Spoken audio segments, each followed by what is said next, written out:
yung number na napili na para sa strikeout na natin, no? So, choose a number from 1 to 20. Number 2. Number 2 because it is her number. So, sino magbabasa sa inyo? Let me do. Number 2. Dito lang ba? Flash natin sa screen. Wait lang, I think may dinidiscuss pa si Aldrich sa stage. So, let's wait. Are we all good, judges? Okay, goods na sila. So, this is good for 60 seconds. Okay, let me read the question for you. Number 2, are you ready? You are given 1 minute. But sa start ka na, when I said, timer starts now, okay? Now the question is, what makes you different from the other girls competing today? Again, what makes you different from the other girls competing today? Your timer starts now. Okay, ladies and gentlemen, what makes different from the other girls competing today? Ladies and gentlemen, I am a type of person who always dreams big. I never set any limitation to my dreams and always maintain the attitude of go-getter. I keep my eyes on the prize, but still appreciate the learning that I came across along the way. This is my dream. My dream is to become Queen of Recto 2024. Thank you. Thank you very much, candidate number 2. Thank you. So, Kuya Francis, paabutan na ng swing. Since this is my first time to compete here in Recto, I feel a little nervous, of course. That's natural for every candidate to feel that way, that feelings. And I would love to thank all the people of Recto for coming here, for the warm welcome for us, and for all the amazing, talented makeup artists for making us fabulous tonight. And of course, for the judges who's sitting out there tonight, and of course for all the people who created this beautiful event. Thank you so much. Wow, thank you so much, So, candidate hindi number pa yun yung 4. question, Mami. From 1 to 20, choose a number except number 2. Number 11. Number 11, let's see the question, please. Question number 11. Alright, this is the question. How do you define beauty and why do you believe it is important in today's society? Again, how do you define beauty and what or why do you believe it is important in today's society? You are given 1 minute to answer the question and your timer starts now. Thank you so much. How do I define beauty and how is it important in our society? I definitely agree that we have different perceptions in terms of our beauty. For me, beauty comes within inside of our heart. Something that we can share to other people. Because after all, our beautiful physical appearance will fade in the last time. But a beautiful inside will remain and will be unforgettable if you will leave a legacy for kindness to humanity. This is my simplest and direct answer. Thank you so much. Oh, taray. Ano rin ha? A number from 1 to 20 except number 2 and 11. I'll choose the lucky number 8. Number 8. Number 8. Alright, Marian, this is your question. Given a chance to visit a foreign country, where will you go and why? Again, given a chance to visit a foreign country, where will you go and why? You are given 1 minute to answer it and this timer starts now. If I will be given a chance to visit a foreign country, definitely as a Roman Catholic and as a person who fears in God and who believes that God should be put in the center of my life, I will definitely choose the Vatican City. For I certainly believe that through that, it will refresh my religion as well as it will also strengthen my faith in God. Thank you so much. Wow! Vatican City. I like. From 1 to 20. Iba kasi. 1. Number 1. Question number 1. Candidate number 9. And the question is, ayusin lang natin yung timer. The question is, how valuable is joining and winning Queen of Recto this year? Once again, how valuable is joining and winning Queen of Recto this year? Your timer starts now. It is valuable to be the queen or winning the Queen of Recto is because we the candidates ay hindi salot. It is the testament na hindi kami salot sa lipunan. So this pageant has a great platform for everyone to enlighten their mind that we have talent, intellectual capacity, and skills and ability. Thank you so much. Oh, ganon. Ako, agree ako doon. Kasi talaga yung mga Thank you. different platforms eh. So please choose a number from 1 to 20. Wala nang LR. Number 10. Question number 10.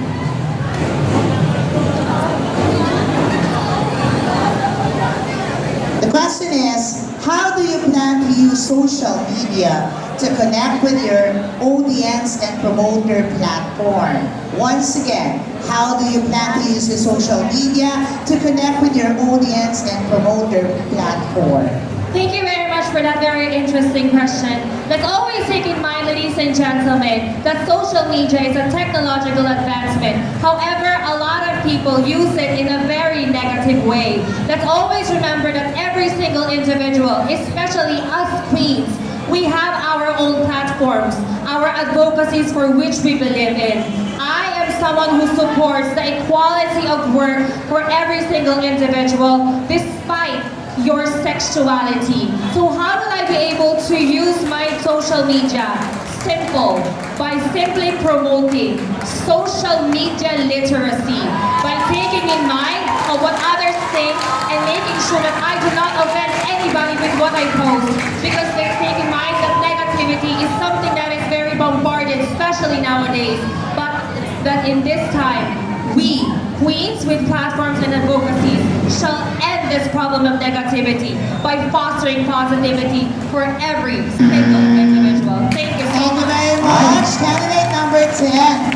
Nakikita ko yung mga judge sumapaganon. Nakuha na ang number 11. 19? 19. Sige. Question number 19. We will be reading the question twice and you have a minute to answer it. Okay, the question is, what is your favorite quote and how does it inspire you? Once again, what is your favorite quote and how does it inspire you? I firmly believe that my favorite quote in life is to give love and always choose to provide love towards your brother and sister. Because I firmly believe that if you give love, you will never go wrong. Isa lang po yung kulang dito sa atin, ang pagbibigay, pagmamahal sa kapwa para maiwasan natin ang diskriminasyon, maiwasan natin ang hindi magandang pangyayari dito sa mundong ibabaw. Maraming salamat po. Thank you very much. Candidate number 11. Flashing the question sa screen. Flashing pala. Flash. Parang toy. Flashing. Sorry, naiyak. We will be flashing the questions sa screen and you will be given 1 minute to answer it. So, choose 1 to 20. Numbers 1 to 20. Polly. Number 12. Number 12. Do we still have it? Okay, Sige. number 12. I will read it twice. Okay. If you could change one thing about the world, what would it be and why? Again, if you could change one thing about the world, what would it be and why? Your timer starts now. As person who is a part of the LGBTQIA+ community, if I were to change one thing in this world, that would be to eradicate the discrimination that we face in our everyday lives. And as a part of the LGBT and as a catalyst of change, I believe that if we live in a discrimination where discrimination does not exist, I believe we can live in a better life where negativity does not foster. And that is why we are here competing for what is right and for what we believe in as a human being. Thank you so much. Thank you very much. Candidate number 13. Ano ba maganda dito lahat sila nag-is your question go? 18. 18. Ano ba tayo dyan? Okay, you are given 1 minute to answer it. Yeah, I will read it twice. So, your question is, how do you balance your personal and professional life?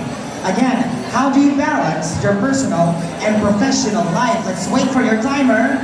Hold up. Hold on. Let's As a wait for the clock. timer. And your timer starts now. Alright, in order for me to balance my personal and professional life, there's only one thing that I can do, and that is time management. I need to manage my time. Of course, time is gold. Time is very important because it could either make us or break us. That is why I am spending my time in the best way that I can in order for me to balance my personal and professional life. Thank you so much. Thank you so much, candidate number 14. Oy, very true naman yun ang My lucky number. 15. 15. Yes? Okay. Okay. We still We have- have number 15. Question number 15. So I will read it twice, ha? Okay, you can also read it kasi nasa screen naman. And you're given 1 minute to answer. Now, if you could meet any historical figure, who would it be and what would you ask them? Again, if you could meet any historical figure, who would it be and what would you ask them? Your timer starts now. Thank you for that very wonderful question. Given a chance to meet any historical figure, I would like to meet our former President Bongbong Marcos. As we all know that Bongbong Marcos is the past president in our country, and many people bash him. It is because the things that he did in our country, and I would like to ask him if he really did something bad in our community, especially in our country. And with that, I would tell to other people, especially in our country, that based on the history, this is exactly what happened. For the longest time, we are fighting. And with that history, I would like to tell that every people that this is exactly what is happening before. Thank you and good evening. Oh, maganda rin yun. Looking back, no, sa... Maganda Okay. din ako. Choose among 1 to 20. I would have to choose my number, of course. 16. Number 16. Do we have? Yes, okay. So we will read that question twice, and you're given 1 minute to answer it. Kaya naman, papasahin ni Crystal. Go ahead. Your question is, what role do you think education plays in your shaping a person's character? Once again, what role do you think education plays in shaping a person's character? Your timer starts now. Thank you so much. I believe that if each and every one of us is given a chance to be educated, let's grab the opportunity because not everyone has the freedom to be educated and to be at school. But then again, however, let us understand that we should not also be educated. Also, we need to be street smart because with being street smart, we can actually apply it in real life. Sabi nga nila, kapag ang edukasyon, sinamahan mo ng kung tawagin natin ay pagpupursige at sinamahan mo ng determinasyon, definitely you can conquer anything in this world and it will make you a better person. Thank you so much. Thank you very much, candidate number 16. Kasi iba rin talaga. And mamimili ka lang from 1 to 70 to 20, and then doon magagaling yung question. You will be having 1 minute to answer it. Tapos babasahin naman niya twice, kaya naman anong number ang pipiliin mo ka? I think my lucky number is 7. Yes, number 70, meron pa tayo sa... Okay, we have number 70. You have the opportunity to read it as well. Sige na, DJ, thank you. Your question is, how would you promote diversity and inclusion within the LGBTQI+ community? Once again, how would you promote diversity and inclusion within the LGBTQI+ community? Your timer starts now. I will promote diversity and inclusion in my part of the LGBT is simple, by respect one another. Bakit? Dahil sa atin po mismo magsusimula ang diversity at inclusion ng hinihingi natin. Sabi nga nila, respect begets respect. Kung gusto mong respetuhin ka, respetuhin mo rin ang sarili mo para respetuhin ka ng tinatawag nating kapwa. No more, no less. Thank you very much. Thank you so much. I always believe that respect begets respect. We have 3, 4, 5, 6, 7, 9, 13, 14, and 20. Okay, number 20. So, babasahin ko na 2 beses. You will have to answer it in 1 minute. So, the question is, in your opinion, what is the most pressing environmental issue today and how can it be addressed? In your opinion, what is the most pressing environmental issue today and how can it be addressed? The timer starts now. The most pressing environmental issue today is global warming. Nothing more but global warming. Why did I say so?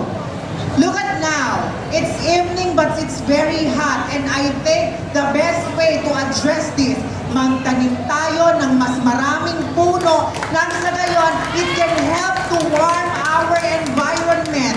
Dahil dito sa pasimpleng pagtatanim, simpleng pagkakaisa, magkakaroon tayo ng mas warm at mas magandang kapaligiran. Thank you very much. Thank you very much, candidate number